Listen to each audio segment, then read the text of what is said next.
Hello, everybody, and welcome to week 2. It's hard to believe we're already 1 week down and 1 week closer to graduation.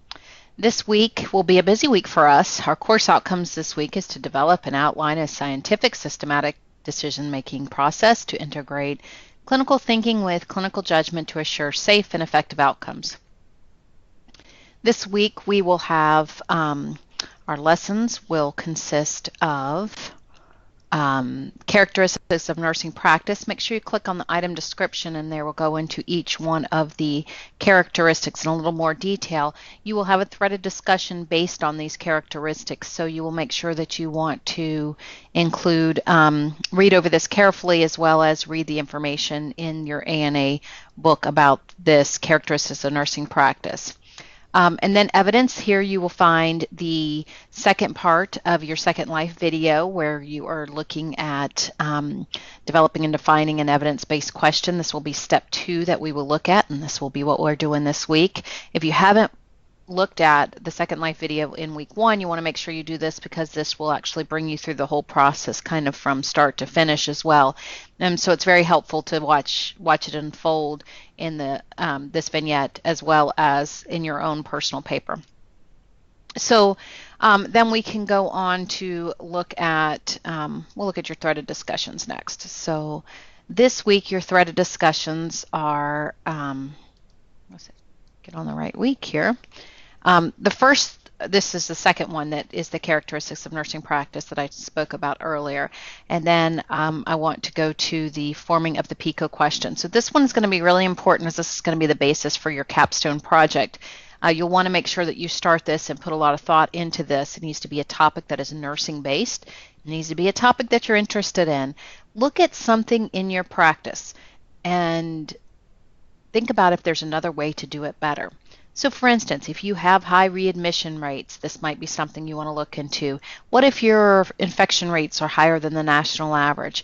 Find an area that you think is lacking or there could be a better way to do it. Look at that and then look at the literature and see if the literature says that there's other ways to do it that is more effective. This is how you kind of create your PICO question.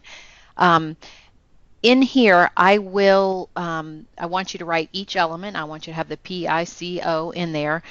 Tell me what each one of those are. I want you to define what your question is. Remember, this is a change project, so I don't want you to say something like, will hand washing decrease infection rates? Well, we know hand washing decreases infection rates. That's pretty much standard of care, and we all know that's the case. So make sure it's a little bit different.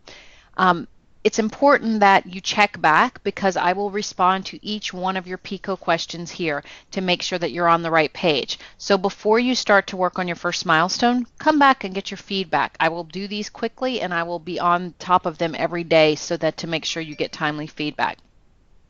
So that's going to be real important. So a couple other things about your threaded discussions. I have obviously not graded your threaded discussions because they're not finished for this week. There's a couple key elements that are very important. You must have a reference both from your lesson and from your assigned reading in order to get full credit for your references. You can have other references and that's perfectly fine and that's encouraged, but you must have those two in order to get full credit. So that's the first thing. Also, you must have in-text references as well as your references at the bottom of the page. You just can't put the reference at the bottom of the page unless you have a corresponding in-text reference with that. If you're not sure about that, please let me know or review your APA manual for what all that means. All right, now we're going to look at our milestones this week. So your milestone this week, milestone 1, is worth 175 points. So a good chunk of your grades. You want to make sure that you do a good job on this. It's also the basis for the milestone 2 and 3.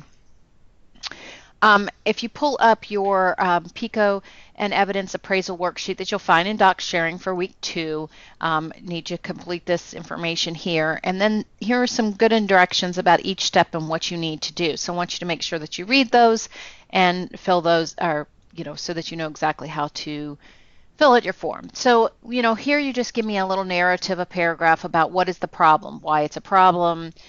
Tell me, is your stats different than national averages, better or worse, why that's a problem.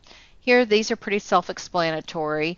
Your PICO elements, I want you to write here your PICO elements. So your problem is high infection rates in the ICU. Your intervention is going to be whatever your intervention is. Again, it must be nursing intervention. It cannot be an intervention that is medical based. So it's not prescribing certain antibiotics or something like that.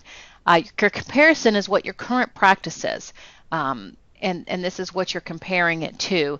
And then your desired outcome, it needs to be measurable. So what is it that you're going to measure to see if your intervention was effective?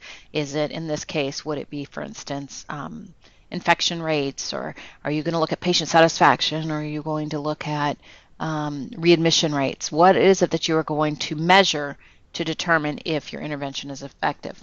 And then here you will say what evidence will be gathered, and then you need to state your search question in narrow, manageable terms. So you can even just list the terms that you are going to be researching or putting into the search engines.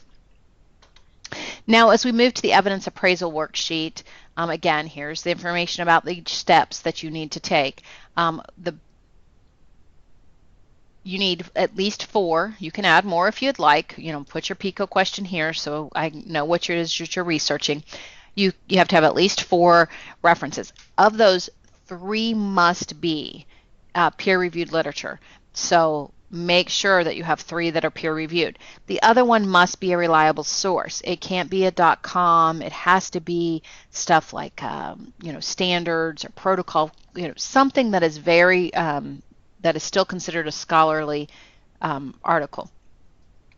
Okay, so then there are types of resources. Here you're just going to list them for me. Is it a peer review researched, or is it in a systematic review or clinical practice guidelines? What is it that is the source? You can have 4 peer reviewed. That's perfectly fine and acceptable. Now, the strength of the research. It is very important that you go to your Dearborn and Dang's John Hopkins model, and look from page 238 to 244. And this will allow you to evaluate how good the evidence is. Is it high, good, or low? And you really probably don't want to have any low unless you just got a very, very specific topic that's very difficult. You want to make sure that you're basing your change project on good, reliable research. Kind of what we talked about in week 1 for our threaded discussions. So that's going to be important. Now, if you go to the 4th column, this is going to be a lengthy column. Please do not give me a couple sentences. That will not be adequate. So in this particular column, I want you to know, how does it apply to your project? I want a good summary of what this project is. That's very important. Tell me what the project is. I should be able to read this summary and have a really good understanding of this particular reference that you're using. And then what are the results, and how can you apply these to your clinical practice? Again, make sure that your reference, as it is in the first column here, is in APA format. It can be difficult to indent for that, to do hanging indents. It's not impossible. If you highlight what you have written in here and just hit Control T, you can put them in hanging indents. I will not count off, though, if it's not in hanging indents. However, capitalization, periods, italics, all of that information should be perfectly correct in there. You want to do it right, because then you could just copy it and paste it into your milestone number 2. So make it as easy as possible on yourself. Remember, these projects build on each other, so if you do a bad job on one of them, milestone 1, it kind of carries through the rest of the milestones. So it's better for you to do a great job, because it just makes it easier in the long run.